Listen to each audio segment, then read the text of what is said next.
нужна точка какая-то, которую ты хочешь достичь. То есть, если акции покупаешь, надо для чего-то, чтобы компанию, может быть, приобрести или чтобы дивиденды. А так, если просто для интереса, не нужны акции, особенно в Кыргызстане.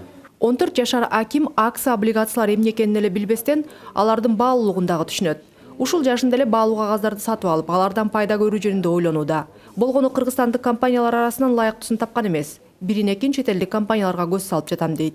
Да, Телеком 17 день стоит. Мы хотели купить, но когда посмотрели их точное количество, просто были в шоке. Их где-то миллиард. Я хотел аэропорт Манас, но все-таки тоже не совсем большое дело. На Шоро, когда нам сказали, что это самая приличная акция, у меня что-то в голове засветилось. Но потом, я посмотрел на все эти акции и посмотрел на Шоро, как акции падают каждый раз. Я подумал, ну зачем? Ну, я бы хотел, если бы заграничные были доступны, я бы хотел купить компании HTC и компании Meizu, начинающие компании, которые... У них хорошие стартапы, и на Kickstarter они хорошо... Но HTC акции стоят $150 сейчас. Meizu стоит $40, так что довольно-таки приличная цена. Аким окуган Борбор Азиядагы Европалык мектеп сыртынан караганда Кыргызстандагы башка мектептерден эч деле айырмаланбайт. Бирок ичине киргенден кийин мында балдарга башкача, жаңыча билим берилерин түшүнөсүң. Мында окуучулардын Нил дарыясын узундугу канча же болбосо Шекспир качан туулган деген жаттама маалыматтардан тышкары реалдуу билимдерди алышат. Мисалы, экономикалык уклонду тандаган окуучулар экономикалык гана терминдерди чечмелебестен реалдуу экономикалык тенденцияларга көз салышат. Ну, мы проходили таможенный союз, мы проходили обвал рубля. Это была довольно-таки смешная тема, потому что когда мы проходили, рубль был 1 к 1 к сому, а теперь, когда мы сдали домашнее задание, сумма теперь дороже рубля в плане доллара. И так что теперь Кыргызстан богаче России в каком-то плане, в каком-то, но мы богаче. Бирок буга ашыкча сүйүүнүн деле кереги жок дейт Аким. Мектеп окуучусунун прогнозу боюнча май айларында $1 70 сомго чаап кетиши мүмкүн. Ал өзүнүн прогнозун болсо рыноктогу тенденцияларга карап негиздөөдө. Исходя из того, что я сейчас вижу, рынок на американские товары довольно-таки большой спрос. Если раньше я покупал с американских сайтов, с Amazon, eBay я покупал, и фирма, которая привозила все это, у них было 10-20 продукций, то есть которые товары предоставляли. Сейчас же они по 100, по 200 привозят с Америки. Сейчас все исходит от этого. У всех спрос на это. Будет дальше дешевле, да? Да, намного сильнее.